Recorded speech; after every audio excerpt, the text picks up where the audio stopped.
Amen. Amen. Est-ce que quelqu'un peut me donner un amen bien? Amen. Alléluia. Amen. Gloire à Dieu. Est-ce qu'on peut acclamer pour le Seigneur Jésus-Christ, pousser les cris de joie? Est-ce qu'on peut pousser les cris de joie pour le Seigneur? Gloire à Dieu. Amen. Que Dieu soit béni. Nous rendons grâce à notre Dieu qui est merveilleux, qui nous donne encore ce dimanche 8 décembre. Amen.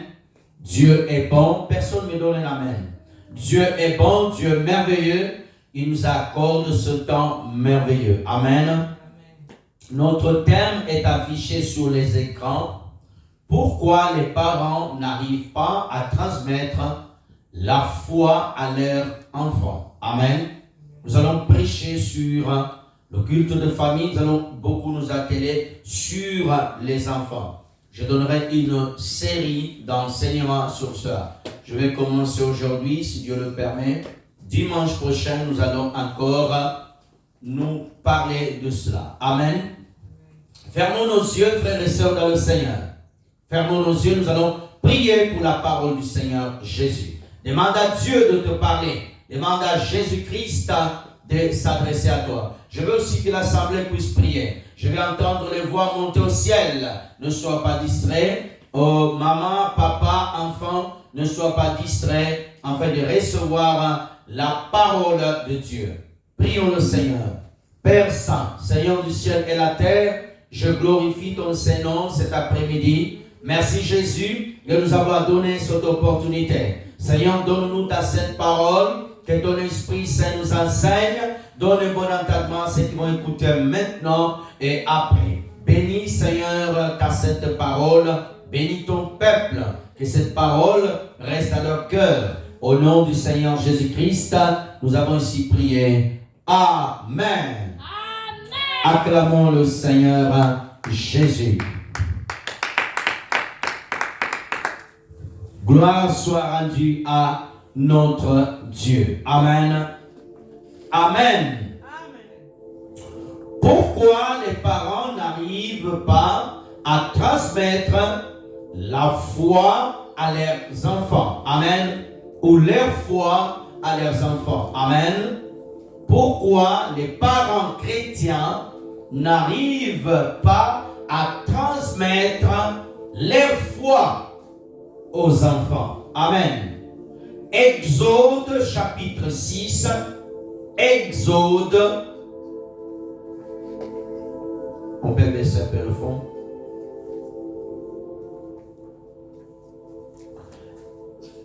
Montre juste un peu. Exode chapitre 6. Si on peut m'afficher. Exode chapitre 6. Versets 20 à 25. Nous lisons.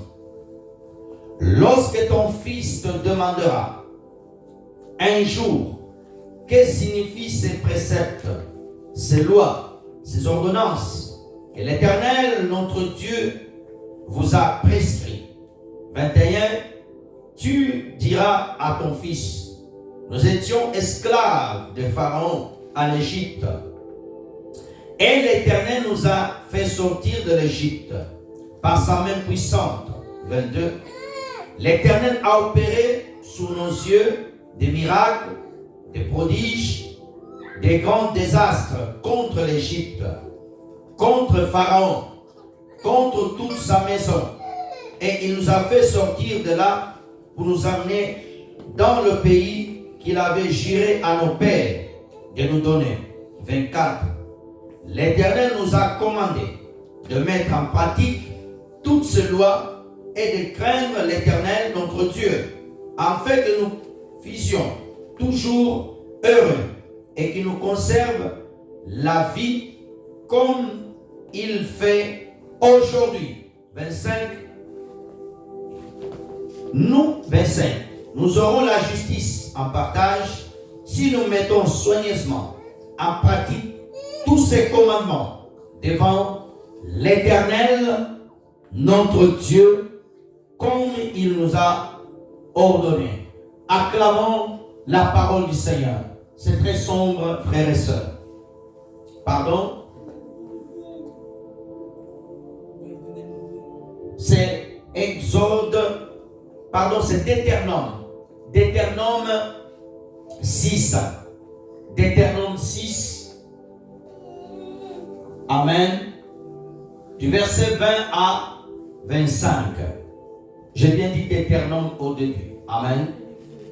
Gloire à Dieu, excusez-moi, c'est Deutéronome 6, verset 20 à 25. Nous allons relire encore une fois Deutéronome chapitre 6, verset 20 à 25. Lorsque ton fils te demandera un jour,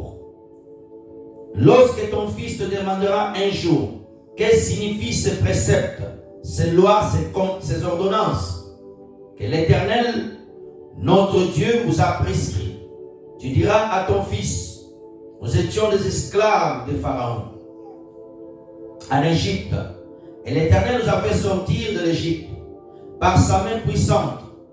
L'Éternel a opéré sous nos yeux des miracles, des prodiges, des grands désastres contre l'Égypte, contre Pharaon et contre toute sa maison. Il nous a fait sortir de là pour nous amener dans le pays qu'il nous avait juré à nos pères de nous donner. L'Éternel nous a commandé de mettre en pratique toutes ces lois et de craindre l'Éternel notre Dieu, afin que nous fussions toujours heureux et qu'il nous conserve la vie comme il le fait aujourd'hui.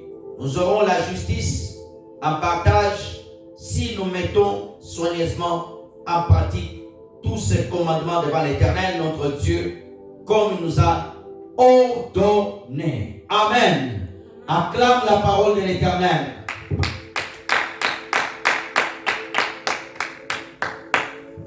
Gloire à Dieu. Pourquoi les parents chrétiens n'arrivent pas à transmettre leur foi à leurs enfants ou à inculquer? Alléluia. Frères et sœurs, nous voulons parler de la famille. Nous voulons parler de parents. Nous voulons parler des enfants. Frères et sœurs, quand nous lisons la parole de Dieu, de Genèse jusqu'à l'Apocalypse, Dieu s'est toujours occupé de la famille. Mais Dieu a donné beaucoup d'attention aux enfants. Frères et sœurs, c'est une erreur lorsque l'Église du Seigneur Jésus-Christ, elle parle de tout. Elle parle de tout, mais elle oublie les enfants. Frères et sœurs dans le Seigneur, il faut que dans l'Église du Seigneur Jésus-Christ, les enfants soient au centre. Les enfants, lorsqu'on enseigne, les enfants sont l'avenir de l'Église. Les enfants sont l'avenir de la société. Si on veut voir une société bien formée, bien éduquée, cela, on apprend aux enfants. Les enfants sont les parents de demain. Les enfants sont les jeunes de demain. C'est pour cela que l'Église ne doit pas négliger d'enseigner, de transmettre aux enfants la parole de l'Éternel. Aujourd'hui, Satan dans le monde, il est en train d'attaquer les enfants.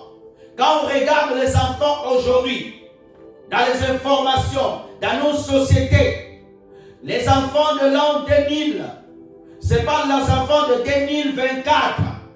Les enfants de 1990, ce n'est pas les enfants d'aujourd'hui. Oh frères et sœurs, papa, maman, le Seigneur Jésus-Christ s'adresse à toi.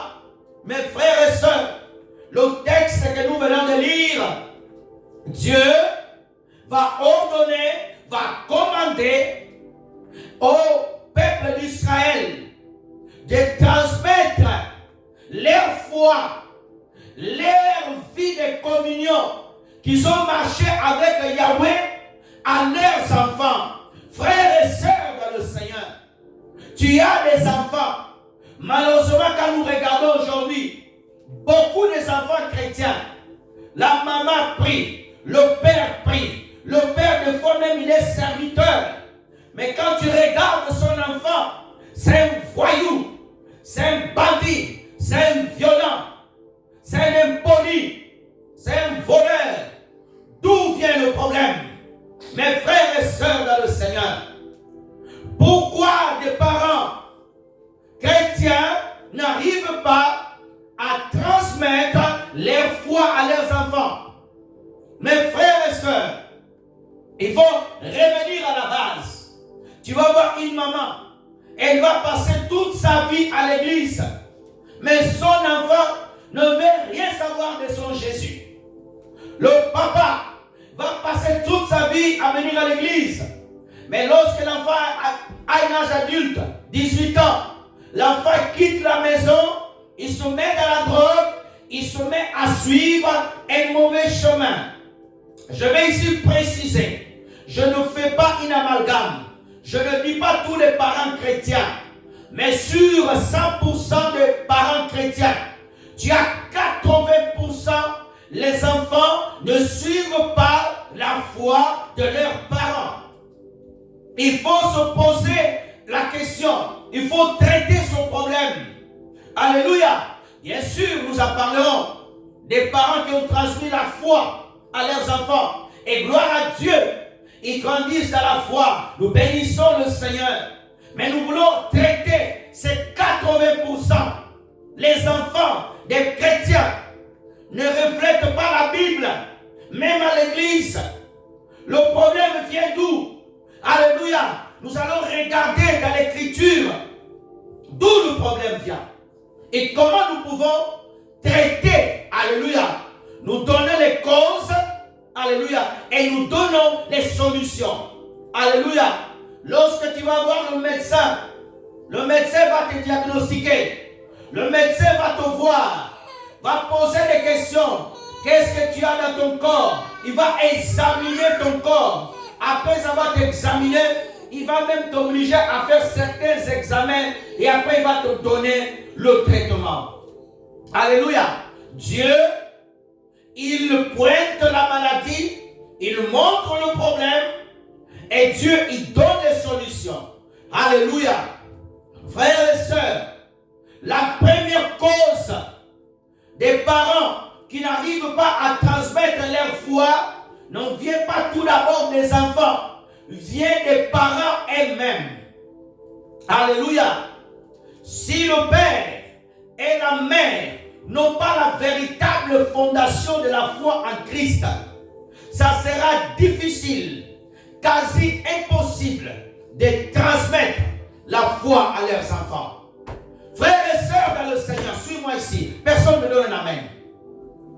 Frères et sœurs dans le Seigneur, tu dois regarder quelle est ta fondation. Quelle est la fondation que tu as? Quelle est la fondation que tu as, frères et sœurs dans le Seigneur?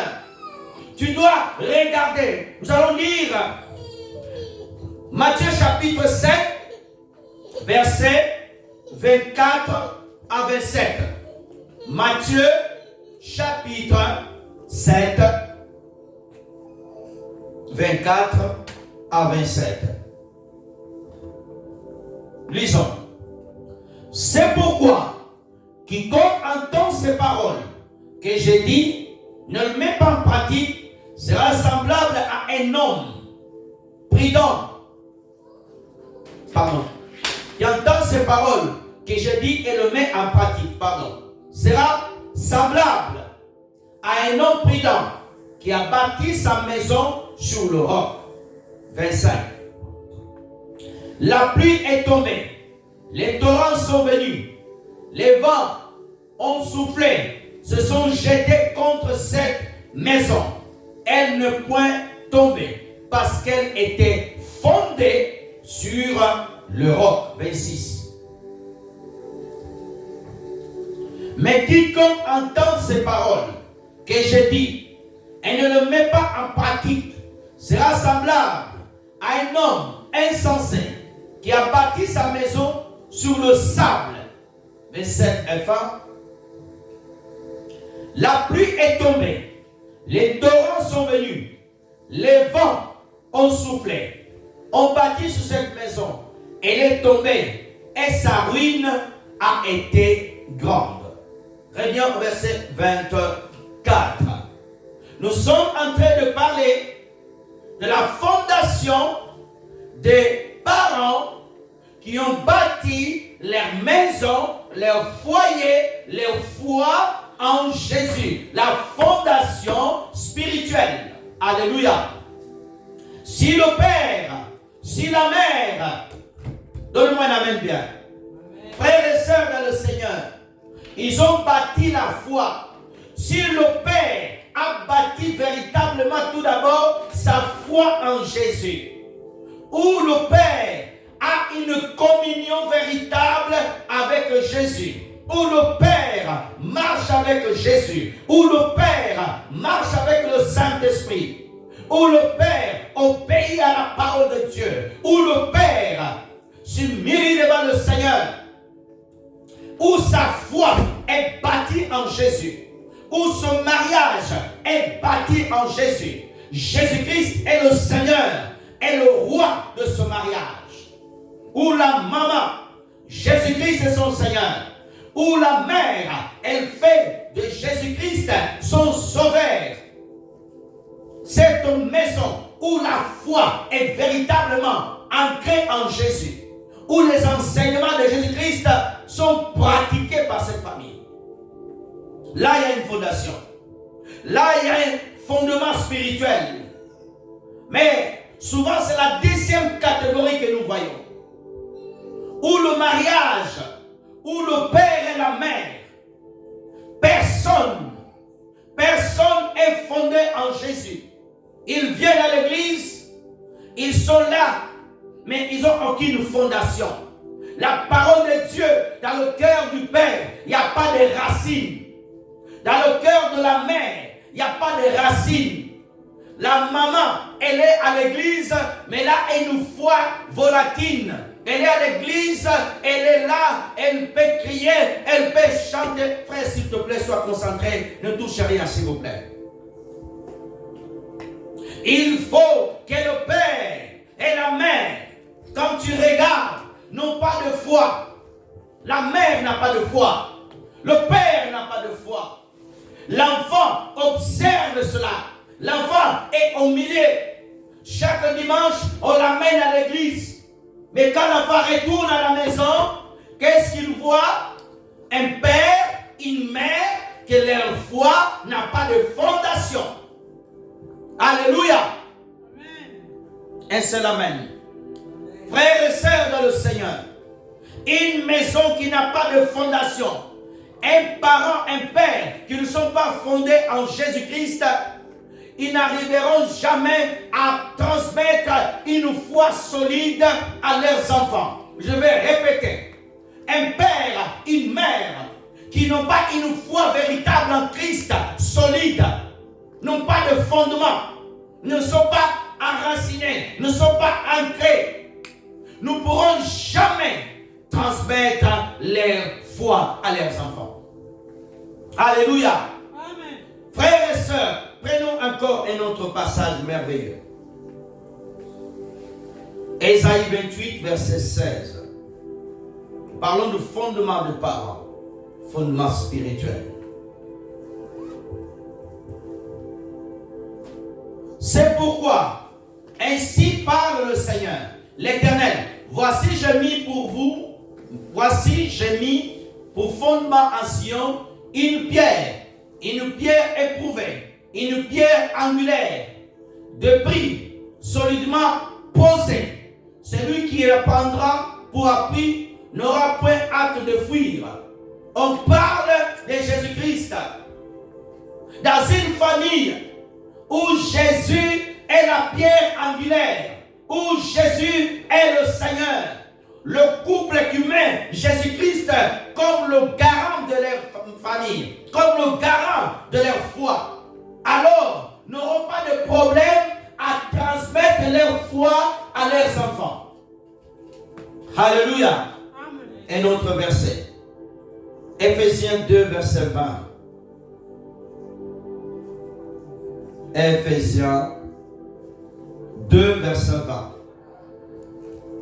Vous avez été édifiés sous le fondement des apôtres, des prophètes, Jésus-Christ lui-même étant la pierre angulaire. Amen. Pourquoi je vous donne tout ce passage?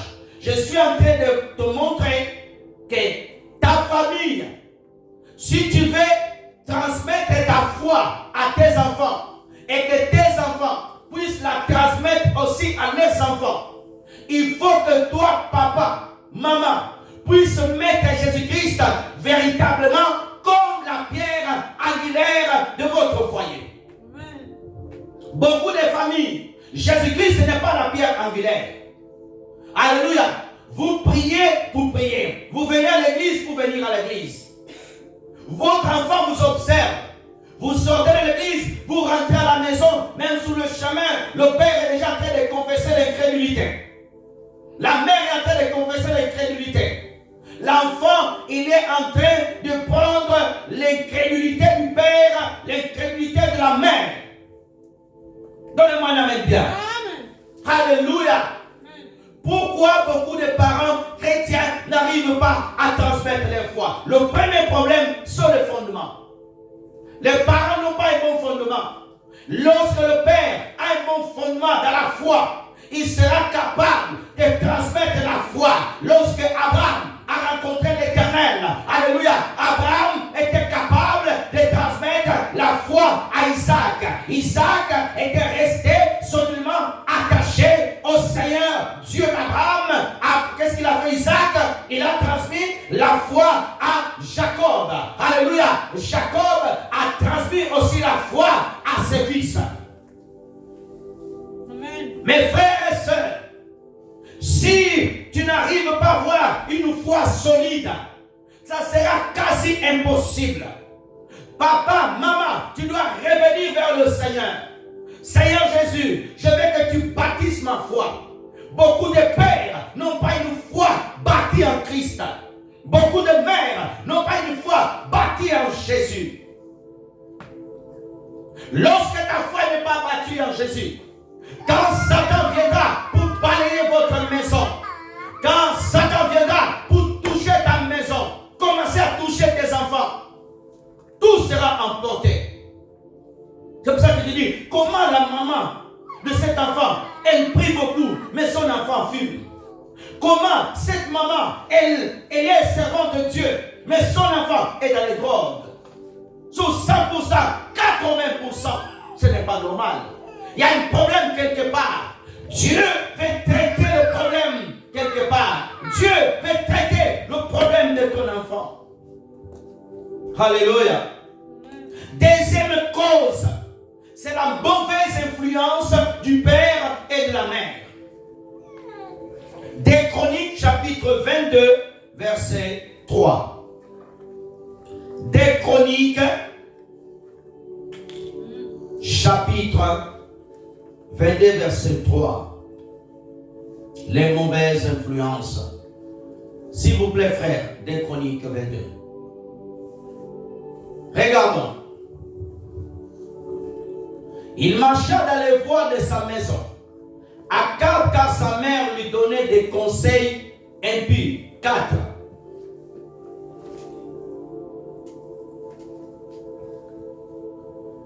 Il fit ce qui est mal aux yeux de l'Éternel, comme la maison d'Akab, où il est après la mort de son père, des conseillers pour sa perte. 5.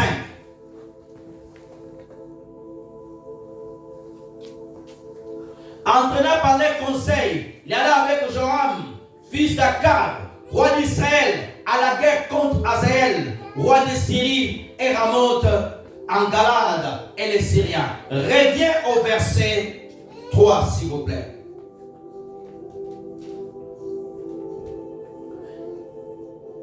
Il marcha dans les voies de la maison d'Akab, sa mère lui donnait des mauvais conseils. Amen. L'influence des parents sur leurs enfants, elle est grande. Beaucoup des enfants chrétiens, ils sont influencés par leurs parents, leurs mères, leurs pères. Ils ont une mauvaise habitude. Tu vas voir le père, il ne prie pas. Tu vas voir le père, il ne prie pas. Tu vas voir la mère, il ne prie pas. mauvaise habitude, qu'est-ce qui fait l'enfant? L'enfant dit, ah, ma maman ne prie pas. Moi aussi, je ne vais pas prier. Ma maman, c'est une menteuse. L'enfant devient aussi menteur. Lorsque l'influence est mauvaise, les enfants regardent et observent. La maman, elle est toute la journée en train de mentir. Sache que sa fille sera une menteuse lorsqu'elle ira au mariage. Le fils est menteur. Sache que le père est en train d'engendrer un grand menteur de tous les temps. Alléluia. Lorsque Abraham avait menti, Isaac n'était pas là. Alléluia. Isaac n'était pas là. Mais un jour aussi, Isaac a menti. Pourquoi? L'esprit des mensonges qui avait poussé Abraham à mentir, c'est que le même esprit qui a poussé Isaac à mentir. Alléluia. Quand Isaac a menti, le même esprit est parti toucher Jacob, qui est devenu le plus grand menteur. Il avait menti plus que son grand-père Abraham. Alléluia. Pourquoi? L'esprit, la mauvaise influence. Le père a menti. Alléluia. Comment tu veux que ton enfant devienne un bon chrétien? Il va hériter de quoi? De ton mensonge. Oh non, c'est la faiblesse. Alléluia.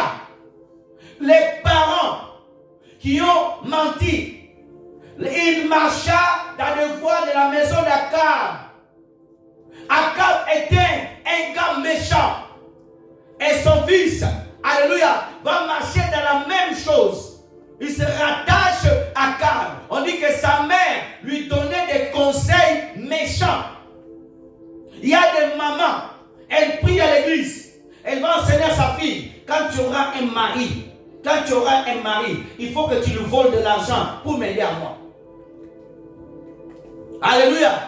Tu vas voir un père, il va dire à son fils, quand tu vas te marier, une mère, elle donne des mauvais conseils. Pourquoi? L'influence. La mauvaise influence. La mauvaise influence. Lorsqu'il y a la mauvaise influence, l'enfant copie. L'enfant, si le père dit de mauvaises paroles, l'enfant dit aussi de mauvaises paroles. C'est pour cela que tu dois changer. J'appelle à tous les pères et mères chrétiens. Prie que le Seigneur te change. Ton enfant, c'est lui ou c'est elle qui va continuer ta descendance sur la terre. Alléluia. Frères et sœurs dans le Seigneur, tu dois apprendre, frères et sœurs dans le Seigneur, à changer. La mère nous dit, va demander la tête de Jean-Baptiste. Elle a été influencée par sa mère. Beaucoup de mamans influencent mal leurs enfants. Beaucoup de pères influencent mal leurs enfants. Tu vas voir le père, il a une mauvaise conception de la foi chrétienne. Il va enseigner cela à ses enfants. Ses enfants vont commencer à être comme ça. Pourquoi? La mauvaise influence. Alléluia. Alléluia. Autre chose, les péchés des parents qui affectent les enfants. Exode 25. Exode chapitre 20, verset 5. Exode chapitre 20, verset 7. Tu ne te prosterneras pas devant elle et tu ne serviras point. Car moi, l'Éternel, ton Dieu, je suis un Dieu jaloux qui punit l'iniquité de père sur les enfants jusqu'à la 3e et à la 4e génération de ceux qui me haïssent. Regarde bien, frères et sœurs. Les péchés des parents, Dieu le compte aussi sur les enfants. Ça veut dire, papa, maman, tu as une grande responsabilité. Alléluia. Lorsque tu pries, lorsque tu sers le Seigneur, lorsque tu es chrétien, papa, maman, ne commettez pas certains péchés, car Dieu comptera sur ta tête et la tête de tes enfants. Pas une seule génération, pas une deuxième génération, mais jusqu'à la 4e génération. Amen. Combien de parents chrétiens, alléluia, tu es marié avec ta femme, mais tu couches avec l'autre femme dehors. Tu trompes ta femme. Alléluia. Tu es en train de pécher. Et ce même péché va affecter tes enfants. Alléluia. L'esprit d'infidélité que tu es en train d'amener dans le couple, sache-le, qui va toucher tes enfants. Lorsqu'il y a des pères, lorsqu'il y a des mères polygames, le père polygame, souvent l'enfant devient polygame. La mère qui a eu des maris hors mariage, la mère qui a eu des enfants à droite à gauche, souvent le même esprit va affecter ses enfants. Pourquoi? Le même esprit qui a travaillé avec le père, souvent travaille avec le père.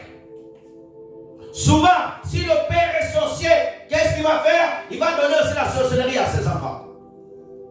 Dieu peut faire exception, un ou deux qui ne sont pas, mais souvent, la règle, souvent, ça se transmet. Mes frères et sœurs dans le Seigneur, le péché des parents imputé aux enfants.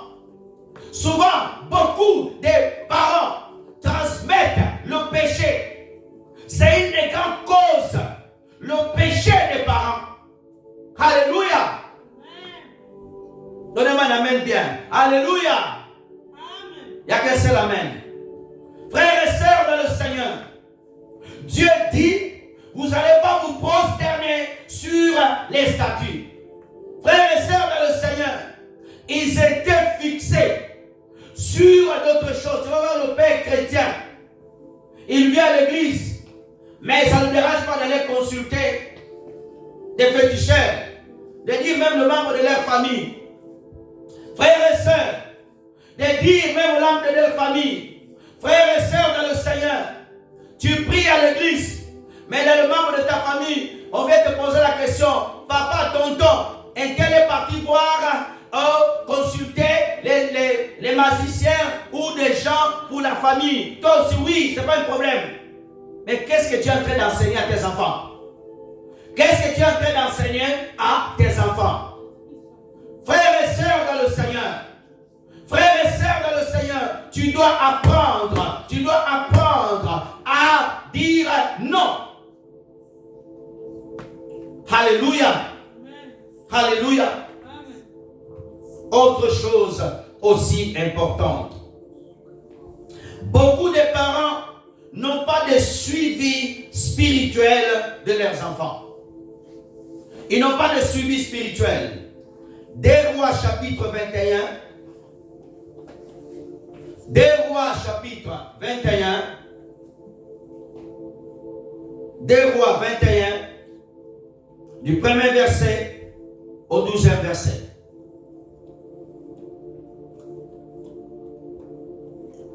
Des Rois chapitre 21, s'il vous plaît. Du premier verset au 12e verset. Manassé avait 12 ans. Lorsqu'il devient roi, il régna 55 ans à Jérusalem. Sa mère s'appelait Ephisba. 2 jusqu'à 12 frères. Il fit ce qui est mal aux yeux de l'Éternel, selon les abominations des nations que l'Éternel avait chassées devant les enfants d'Israël. 3. Tu continues à passer quand je finis. Il rebâtit les olliers que Ézéchias, son père, avait détruits. Il éleva des autels à Baal. Il fit une idole d'Astrathée, comme l'avait fait Akab, roi d'Israël. Il se prosterna devant toute l'armée des cieux et les servit. Il bâtit les autels dans la maison de l'Éternel. Quoique l'Éternel ait dit, c'est dans Jérusalem que je placerai mon nom. Il bâtit des autels à toute l'armée des cieux, dans les 2 parvis de la maison de l'Éternel. Il fit passer son fils par le feu. Il observa les nuages et les serpents pour attirer le pronostic. Il établit des gens qui invoquent les esprits, qui prédisaient l'avenir. il fit de plus en plus qui est mal aux yeux de l'Éternel, afin de l'hériter. Quelle méchanceté! Il mit une idole Astratée qu'il avait faite dans la maison à laquelle l'Éternel avait dit à David et à Salomon son fils. C'est dans cette maison, c'est dans Jérusalem que j'ai choisi parmi toutes les tribus d'Israël que je vais toujours placer mon nom. Je ne ferai plus d'erreur de pied d'Israël hors de pays que j'ai donné à ses pères, pourvu seulement qu'il y ait soin de mettre en pratique tout ce que j'ai commandé et toute la loi que j'ai prescrite à mon serviteur Moïse, jusqu'à 12. Et après tu reviens à 1. Mais ils n'obéirent point. Manassé fit cause qu'ils s'engagèrent, ils firent de mal de plus en plus de nations que l'Éternel avait détruites devant les enfants d'Israël. Alors l'Éternel parla à ces termes pour ses serviteurs de prophètes. Parce que Manassé, roi de Juda, a commis ces abominations, parce qu'il a fait plus que tous ceux qui avaient fait avant lui, Amoréens, parce qu'il a aussi fait pécher Juda par ses idoles. Moi, ça s'arrêter à 12. Voici ce que dit l'Éternel Dieu d'Israël. Je vais faire venir sur Jérusalem, sur Juda, des malheurs qui attourdiront les oreilles, et quiconque l'entendra parlera. Reviens, premier verset.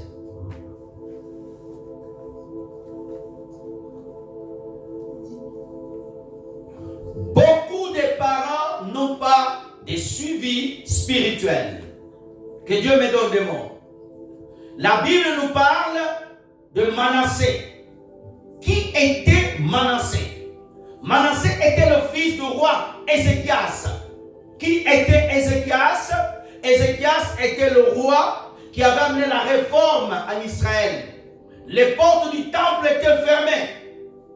Et lorsqu'il accède au royaume, Ézéchias fait venir les Lévites, fait laver la maison de l'Éternel. Il restaure tout. Écoute bien. Ézéchias va se consacrer. Les gens vont commencer à servir, à adorer Dieu. Alléluia. Il va faire le Seigneur. Pendant, frères et sœurs dans le Seigneur, que Ézéchias était au temple, ses enfants étaient laissés de côté. Au lieu que Ézéchias puisse garder, alléluia, véritablement sa maison, alléluia, transmettre à ses enfants la parole de l'Éternel, la loi de l'Éternel, qu'est-ce qu'il faisait Ézéchias? Il était en train de s'occuper à s'enrichir. Beaucoup de parents chrétiens, il vient à l'église, mais il ne fait pas de suivi spirituel de son fils. Avec qui ton enfant parle, avec qui ton enfant joue, avec qui ton enfant passe le temps au téléphone. Qu'est-ce que ton enfant est en train d'apprendre à l'extérieur? Qu'est-ce que ton enfant est en train de manger? Frères et sœurs, beaucoup de parents chrétiens ne font pas de suivi de leurs enfants. L'enfant va à l'école. Lorsqu'il rentre à la maison, il mange, il dort. Alléluia. Le père ne se soucie pas si ton enfant, chaque fois qu'il vient à l'église, il est en train de grandir dans la foi, il est en train de connaître le Seigneur Jésus.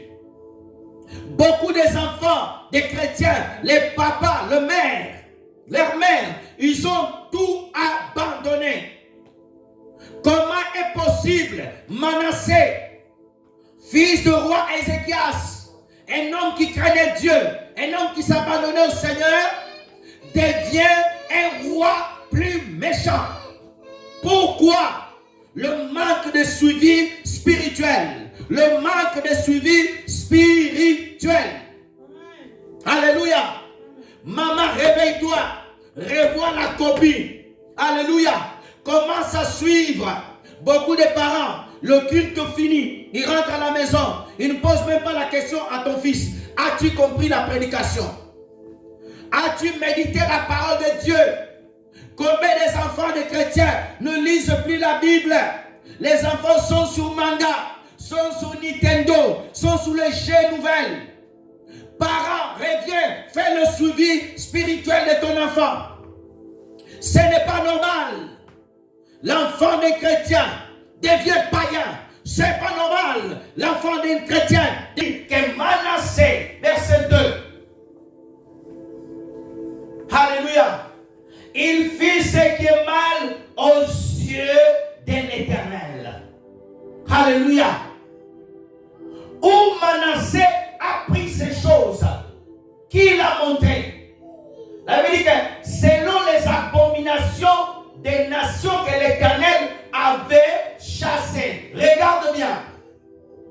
Pendant que Manassé, on l'amenait à l'église par le roi Ézéchias, il était attiré par des choses des nations. Comment se fait-il? Les parents laissent leurs enfants chrétiens commencer à regarder des films bizarres, des séries bizarres. Alléluia. Parents chrétiens, ta fille, ton fils va aller dormir dans la maison d'un païen. Non, c'est son collègue de classe. Non, non, non, non, non, non, non. Quelle est leur foi? Quel est leur Dieu? Quel est le Dieu qui confesse l'ami de ta fille? Non, pasteur, tu es trop dur. Alléluia. Le manque de suivi spirituel dans la vie de nos enfants engendre, alléluia, les abominations. Ton fils, tu dis oui papa, je peux aller à l'anniversaire de ma copine ce week-end. Oui, tu peux y aller. Tu ne sais même pas qu'est-ce que ça va se passer dans cet anniversaire-là. Tu ne sais pas quelles sont les choses qui vont se passer là-bas. Oui, c'est un enfant. Non, tu dois te renseigner. Tu dois savoir. Manassé a regardé les nations. Alléluia. C'est pour cela Dieu, dans l'ancienne alliance, avait interdit qu'Israël, que leurs enfants ne puissent pas se marier avec d'autres enfants. Le manque de suivi spirituel. Ton enfant vient à la maison. Les mamans, vous avez des filles, 13-14 ans. Elles commencent à présenter un langage mondain. Non, c'est normal. C'est la jeunesse. Ta fille commence à parler. Oui, daronne, qu'est-ce qu'il y a, ma daronne? Il y a un problème, ma daronne. Tu ne kiffes pas. Tu es dépassé. Maman. Alléluia. Inculque à ton enfant un langage spirituel. Alléluia. Manassé, fils d'Ézéchias. Alléluia. Il est devenu pire que son père. Pourquoi? Il n'avait pas de base. Son père était en train de regarder d'autres choses. Maman passe beaucoup de temps au téléphone à regarder les commandes de la Turquie et ne suit pas les suivis spirituels. Le père est tout le temps en voyage. Le père est tout le temps au travail. Il n'y a pas de suivi spirituel. C'est pour cela que beaucoup de pères chrétiens engendrent des Manassés. Des Manassés. Il est né à l'église, mais il finit païen. Il est né à l'église, il finit homosexuel. Il est né à l'église, il finit lesbienne. Ce n'est pas normal. Ce n'est pas normal. Les enfants des pasteurs deviennent des assassins. Ils tuent les gens. Comment se fait-il? Comment se fait-il? Les Manassés. Les chrétiens qui engendrent les Manassés. Au lieu d'engendrer des enfants qui craignent Dieu. Verset 3. Frères et sœurs, il rebâtit les hauts lieux que Ézéchias, son père, avait détruits. Regarde bien. Son père, il détruit les occultismes. Son père chasse les démons dans la famille. Mais lui, quand il grandit, l'enfant va consulter les féticheurs. L'enfant devient occultiste. L'enfant rebâtit les péchés. Le père est un homme qui craignait Dieu. Mais le fils devient sorcier. Le père s'attache à Jésus. Le père et le fils devient occultiste. Le père est pasteur. La fille devient prostituée. Oh, le père est quelqu'un qui aime Jésus. Mais le fils donne le culte à Satan. Pourquoi? Il y a un problème. Le manque de suivi spirituel. Regardez les influences spirituelles de ton enfant. Oh non, vous exagérez. Non.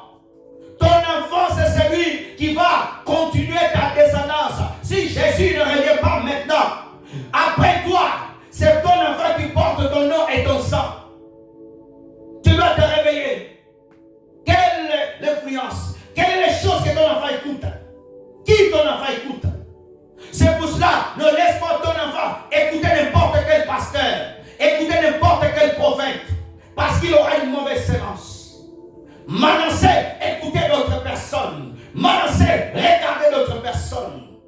Comment Manassé peut aller adorer Baal? Comment Manassé peut aller faire des statues? Comment Manassé peut aller se prosterner devant l'armée des cieux? Les démons, les anges déçus. Frères et sœurs, parce qu'il manquait un suivi spirituel. Réveille-toi, maman. Lâche le téléphone. Lâche la distraction. Mets-toi dans la prière. Commence à faire un suivi spirituel. Donne-moi un amen bien. Personne ne me donne un amen bien. Verset 4. Il bâtit les autels de la maison de l'Éternel.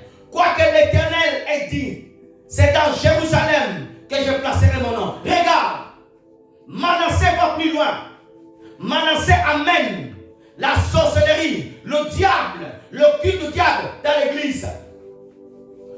Oh, beaucoup des enfants de pasteurs, ton père était un pasteur honnête, attaché à Dieu, mais à cause du succès, tu vas aller toucher l'occultisme et tu amènes dans l'église. Le père craignait Dieu, le fils devient occultiste. Beaucoup des enfants de pasteurs, leur père a commencé le ministère bien avec le Seigneur, mais le fils devient occultiste. Le fils devient franc-maçon. Le fils devient dans les loges mystiques, dans l'ordre occulte. Le fils est devenu féticheur. Beaucoup de personnes, beaucoup de serviteurs de Dieu, ton père était un homme fidèle. Tu as amené un fait étranger à l'église. Ton père craignait Dieu. Toi, tu as amené l'occultisme. Ta mère était une vraie prophétesse. Toi, tu lis des livres la nuit pour des chrétiens n'arrivent pas à se consacrer. Je vais vers la fin. Je vais équilibrer mon message. Luc chapitre 8. Luc chapitre 8, verset 41 à 42.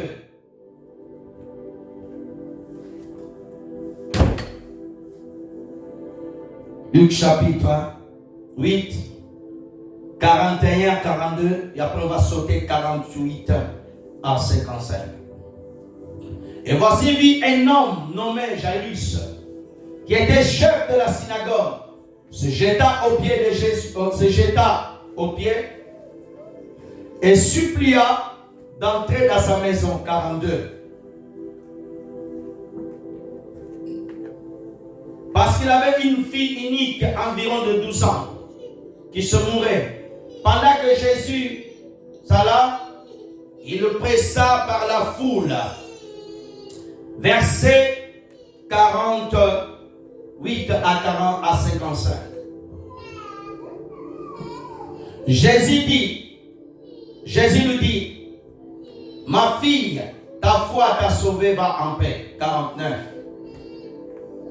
Comme il parlait encore, survit le chef de la synagogue, quelqu'un disant, ta fille est morte, n'importune pas le maître. 50.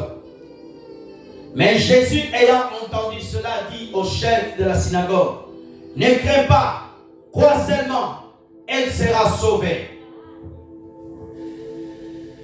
Lorsqu'il fut arrivé à la maison, il ne permit à personne d'entrer avec lui, si ce n'est Pierre, Jean et Jacques, au père et à la mère de l'enfant. Tous pleurèrent, ils se lamentèrent sur elle. Alors Jésus dit, ne pleurez pas, elle n'est pas morte, mais elle dort. Ils se moquèrent de lui, sachant qu'elle était morte. 54, s'il vous plaît, frère. Mais il la saisit par la main et dit, d'une voix forte, enfant, lève-toi. Et son esprit revit en elle, et à l'instant, elle se leva, et Jésus ordonna qu'on lui donne à manger. Revenons au verset 48. Frères et sœurs dans le Seigneur, je vais équilibrer mon message. Je vais m'adresser aux parents chrétiens, père et mère. Ton enfant est dans les drogues. Ton enfant est en train de prendre un mauvais chemin. Il n'y a plus d'histoire comme l'histoire de la fille de Jairus. Ta fille est devenue une prostituée. Ta fille est devenue occultiste. Ton fils est devenu voleur, bandit. Ton fils a pris le chemin de la drogue. Ton fils ne suit pas ta foi. Ta fille ne suit pas ta foi. Tu es désespéré. L'histoire nous raconte un père. Sa fille était déjà morte. Sa fille était tout d'abord malade. Le stade de malade, elle a quitté le stade de malade. Elle est partie au stade de la mort. L'image de beaucoup des enfants de chrétiens. Quand tu regardes tes enfants, tu n'as plus espoir. Mais quand je lis ce texte, la Bible dit que Jésus était en train de sortir. C'est Jairus qui est parti vers Jésus. Père et mère, lève-toi, va vers Jésus. Va réclamer la résurrection de ton enfant. Va vers Jésus. Jésus peut faire revenir ton enfant. Jésus peut faire sortir ton enfant de l'occultisme. Jésus peut faire sortir ton enfant de la drogue. Jésus peut changer la destinée de ton enfant. Jésus peut délivrer ton enfant. Jésus peut toucher le cœur de ton enfant. Alléluia. L'enfant était mort. Alléluia. Le père a reçu une mauvaise nouvelle. C'est fini pour l'enfant. Combien de gens disent que ton enfant c'est fini pour lui? Combien de gens disent que tes enfants, ça y est, c'est fini? Tous les enfants qui sont sortis de ton ventre, personne n'a réussi. Personne n'a réussi. Tous sont dans la drogue. Tous sont dans la malédiction. Aucune de tes filles est dans un mariage stable. Aucune de tes petits-enfants vivent bien. Tes petits-enfants, ils sont dans le mauvais chemin. D'autres sont en prison. D'autres sont perdus. Mais il y a un espoir. L'espoir s'appelle Jésus. Le Père a crié, a supplié Jésus. Et Jésus a accepté. Lève-toi, papa. Lève-toi, maman. Rien n'est trop tard. Jésus a la capacité de redresser. De redresser. Il a dit à l'enfant, lève-toi. Son esprit est revenu en elle. Je prie le Seigneur. Que le Seigneur Jésus ramène ton enfant. Ramène l'esprit de prière en lui. Ramène l'esprit, qui est perdu, qui est parti. Qu'il le ramène à la vie.